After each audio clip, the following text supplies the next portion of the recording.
Hello दोस्तों, इस video में देखोगे आप क्वेश्चन नंबर हमारा 18 5.2 का क्लास 10 का चैप्टर है अर्थमेटिक प्रोग्रेशंस। तो देखो इस क्वेश्चन में क्या लिखा है, इन्होंने दो स्टेटमेंट दी हैं एंड देन उसके बाद हमें फर्स्ट थ्री टर्म्स निकाल के देनी है एपी की। तो क्या लिखा है देखो, रीड कर देते हैं। The sum of the fourth and eight terms of an AP. जब फोर्थ टर्म्स और एट टर्म्स को सम करते हैं उसकी वैल्यू आती है निकल के 24। क्वेश्चन मेंशन हो रखी है क्वेश्चन में।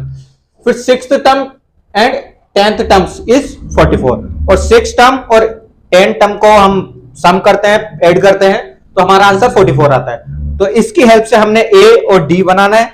अगर ए और डी आते हैं तो हम कोई सी भी टर्म्स बना सकते हैं एपी की। तो ए और डी बनाने की कोशिश करेंगे इन्हीं दो स्टेटमेंट के अकॉर्डिंग। तो देखो क्वेश्चन होएगा कैसे। सबसे पहले जो गिवन है वही लिखो, a four plus a fourth plus eight sum करना है इनका और आंसर आता है हमारा इनका 24। अब देखो पहले इसी को सोल्व करो एंड देन उसके बाद नीचे वाली स्टेटमेंट चलाना। यहां क्या हो जाएगा देखो, ए प्लस कितना हो जाएगा, ए प्लस हो जाएगा हमारा 3d ए फोर को तो, और ए प्लस 7d हो जाएगा ये। इस टाइप से हमारा 24। जब इसको सिंप्लीफाई करते हैं देखो, ए और ए 2a बन जाएगा और 3d और 7d प्लस हमारा 10d बन जाएगा। इस टाइप से हमारा आंसर निकल के आता है 24। इक्वेशन आ जाती है हमारी फर्स्ट। इक्वेशन फर्स्ट आ गई एंड देखते हैं नेक्स्ट स्टेटमेंट। इससे ज्यादा सॉल्व भी होती। उसके बाद क्या देगा, ए6 प्लस ए10 इसको टू हमारा 44 है। इसको सिंप्लीफाई करेंगे, a प्लस 5d, a6 को हम a प्लस 5d लिख सकते हैं एंड a10 को हम a प्लस 9d। ये अच्छा खासा क्वेश्चन था। 44 आ जाएगा आंसर निकल। तो जब इनको प्लस करेंगे 2a प्लस 14d निकल के आएगा इज टू 44। ये इक्वेशन आ गई हमारी सेकंड।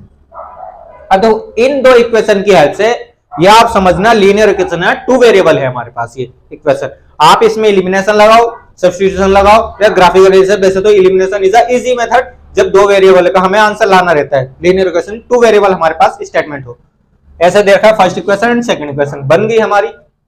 उसके बाद हम क्या करते हैं, elimination. Equation first minus equation second लिख देते हैं। तो 2a plus 10d is two 24। Equation first लिख ली अकॉर्डिंग टू क्वेश्चन।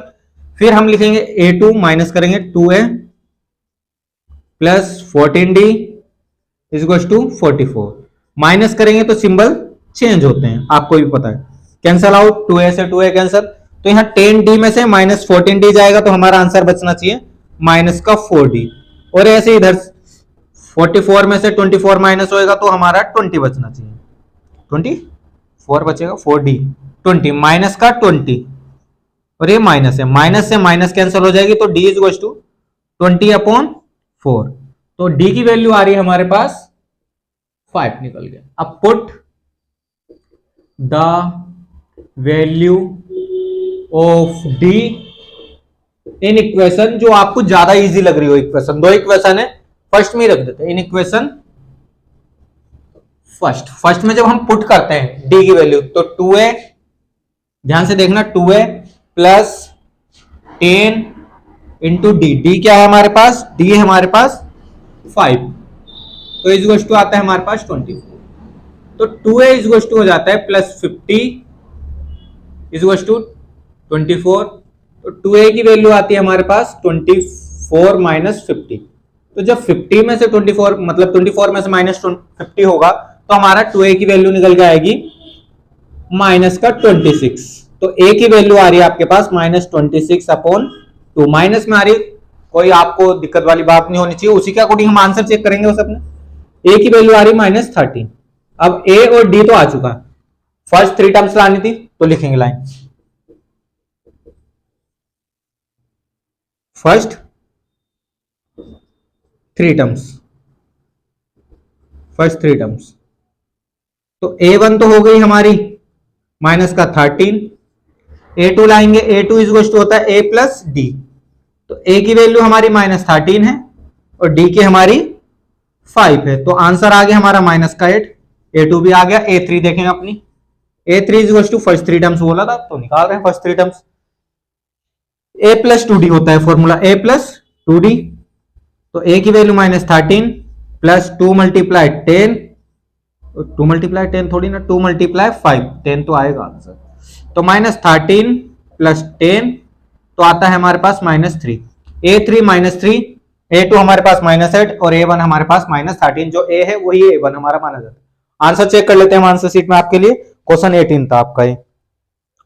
A1 की वैल्यू -13 बिल्कुल करेक्ट। तो आगे भी ठीक ही होगी। A2 फिर भी एक बार -8 एंड -3, ये तीनों आंसर हमारे करेक्ट है जो फर्स्ट 3 टर्म्स हमें ना फाइंड करके देनी थी इनको। देखो क्वेश्चन कहां से स्टार्ट हुआ, बिल्कुल वहीं से, जैसे स्टेटमेंट दे रखे उसी के अकॉर्डिंग आपको आगे बढ़ाना है।